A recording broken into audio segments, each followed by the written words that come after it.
Au début de décembre, Mario Draghi a déçu les marchés.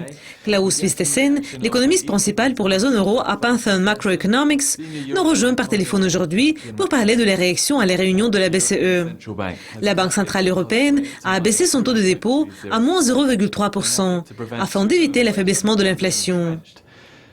Quelle est votre évaluation immédiate de cette nouvelle importante? La baisse du taux de dépôt est un signe que la BCE est maintenant prête à utiliser les taux d'intérêt de façon plus agressive que les marchés l'ont prévu plus tôt cette année. En ce sens, la baisse du taux de dépôt signifie que la borne zéro n'a pas encore été atteinte. Et c'est ce que Mario Draghi a confirmé lors de la conférence de presse. Maintenant, tout est possible, même une nouvelle réduction du taux de dépôt. Évidemment, en termes de la réaction du marché, bien que les prévisions du consensus aient été réduites à moins 0,3%, le marché considérait une baisse de 0,4%, et c'est pourquoi nous constatons également une augmentation assez importante des rendements à court terme. Je suis sûr que ce n'était pas ce que la BCE voulait, mais c'est parce qu'il y a les différences entre les attentes du marché, telles qu'elles ont été reflétées dans ce qu'on pourrait appeler une prévision du consensus et l'estimation du marché.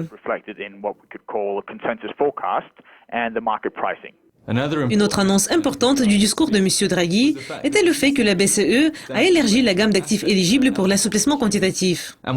Et compte tenu des dettes des gouvernements régionaux et locaux, quel est votre point de vue sur la baisse des taux de dépôt et l'extension du programme d'assouplissement quantitatif?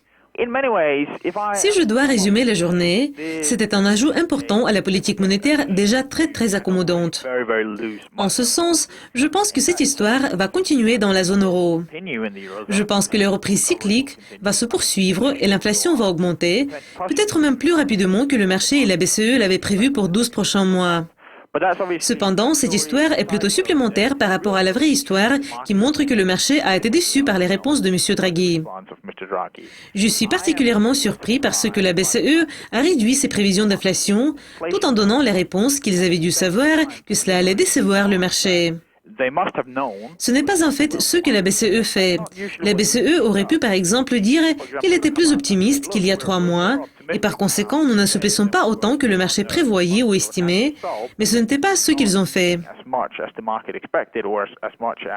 M. Draghi a de nouveau souligné les risques à la baisse pour l'économie et l'inflation et comme je l'ai déjà dit, ils ont en fait réduit les prévisions de l'inflation.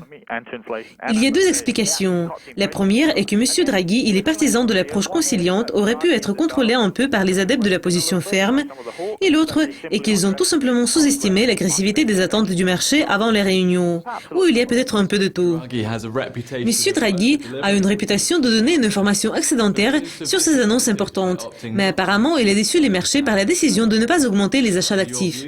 Croyez-vous que ce soit la bonne direction pour la zone euro? Non, je ne le crois pas du point de vue de l'analyse économique que nous pouvons mener à ce moment-là en nous basant sur des indicateurs traditionnels macroéconomiques tels que la croissance du PIB et les données d'enquête. Compte tenu de cela, la BCE devrait en fait augmenter le rythme des achats. D'autre part, le thème principal que j'ai mentionné, c'était probablement la plus grande déception. J'ai participé à l'enquête de Reuters et j'ai eu l'accès aux résultats avant la réunion de la BCE. Et cela a montré une forte attente du marché pour la hausse de 10 à 15 milliards d'euros en rythme mensuel des achats, en plus d'une prolongation de la durée.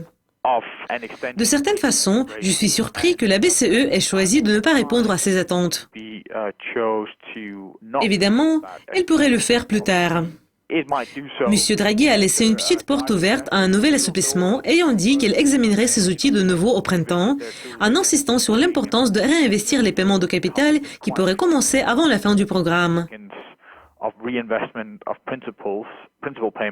Ces petits détails techniques sont supplémentaires par rapport à l'annonce décevante inattendue de M. Draghi, parce que, comme vous l'avez mentionné, il donne habituellement beaucoup d'informations supplémentaires. An unexpected under-delivery by Draghi because, as you alluded to in your question, he usually at least over-delivers. Klaus, merci. Restez à l'écoute de Dukascopy TV pour apprendre plus de mises à jour et voir plus d'interviews exclusives. Au revoir.